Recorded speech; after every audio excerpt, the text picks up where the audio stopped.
Hi, this is John B. with your JBrowniePoint video. The challenges of hiring a full-time musician to play for a pastor that's in part-time ministry. Listen, I'm glad you tuned in today. This is your full-length edition of this video. Let's get right into it.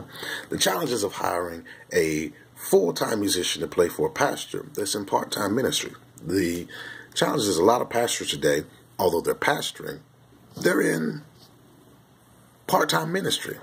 You say, well, John B., how can that be? Well, it's simple. They work a 9 to 5. A lot of the pastors, they don't have the big ministries, the big mega ministries like the big mega churches, so they can't afford to go full-time ministry. So they have to work a 9 to 5. I understand it. I grew up in a house like that. My father was a pastor that had to work a 9 to 5. He was Class A contractor. You know, he would work sometimes 40, 50 hours a week, you know, up on people's roofs, replacing shingles, down, putting up sheetrock, laying cement, hammering nails, sawing. I remember one time my dad in his right hand, he had to get over 200 stitches because he had took an electric saw and almost sawed his hand off trying to catch a 2x4 from falling off of one of his sights. And so I understand the working pastor. But there's a lot of challenges that come on with you hiring a full-time musician to play for a pastor that's in part-time ministry because he's working a 9 to 5. Let's dig into a few of those challenges today. All right. One of the things you have to look at is the time factor. The time factor.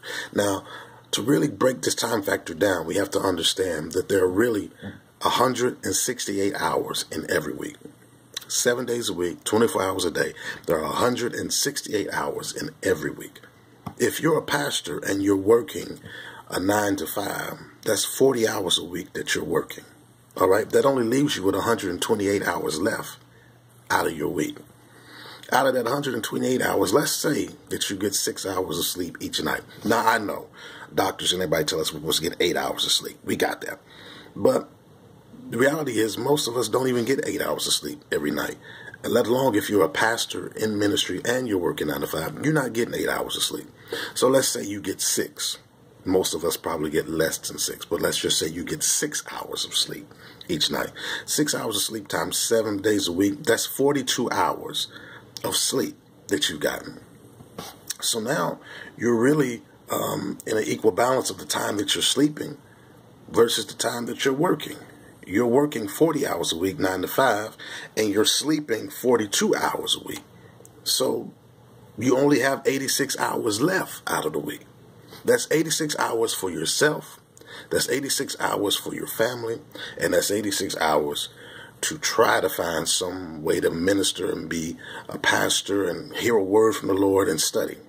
Only 86 hours to do all those three things. Yourself, family, and be pastor. The problem comes in is when we have the full-time musician that you want to hire. Musicians today, everybody thinks they're a full-time musician. Everybody. They say, well, I play professionally. I'm a full-time musician. I play, that's what I do. What do you mean that's what you do? I'm a full-time musician. What qualifies you to be a full-time musician? First of all, let's just jump into that. What qualifies you to think that you are a full-time musician and actually be a full-time musician? There's a whole lot of things that go on here. Musicians say, well, I play for a church, that's what I get. My salary is $400, $500. I need that to play. Well, I broke this down before, many times before. The average church, when you hire a person to play or be the minister of music or music director or whatever for full time, you're really only hiring them for 6 hours of work. That's Sunday morning, which is usually 2 hours. Average service is from 11 to 1. That's a midweek Bible study, whatever day it is. That's another 2 hours. That's from 7 to 9. And you have choir rehearsal or praise team rehearsal. That's another 2 hours. So that's 6 hours a week. Sunday morning service, midweek Bible study, and a rehearsal. Each 2 hours each. That's 6 hours. So you're hiring this person to be a full-time musician and paying them for 6 hours of work. But you're the pastor and you're working a 9 to 5, 40 hours a week. So now there's a frustration and there's an entitlement. All right. The frustration is on the pastor's end, this hiring. The entitlement is on the musician's end, who feels like we are entitled because this is a millennial age musician crowd. Everybody thinks they're entitled to $500 a week, $350 a week, this and the other. Everybody feels like they really should be getting, this certain dollar amount. And the truth be told,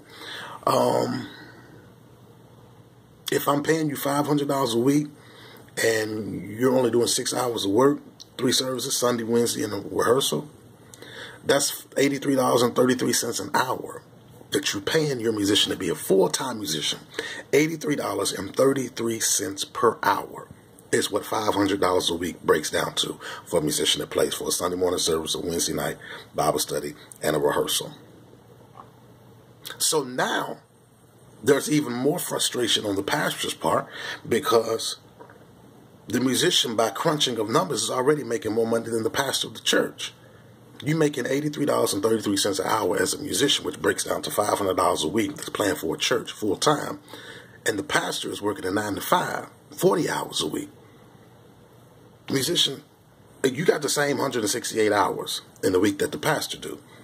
But if they paying you $500 a week to play for only 6 hours of work, then you have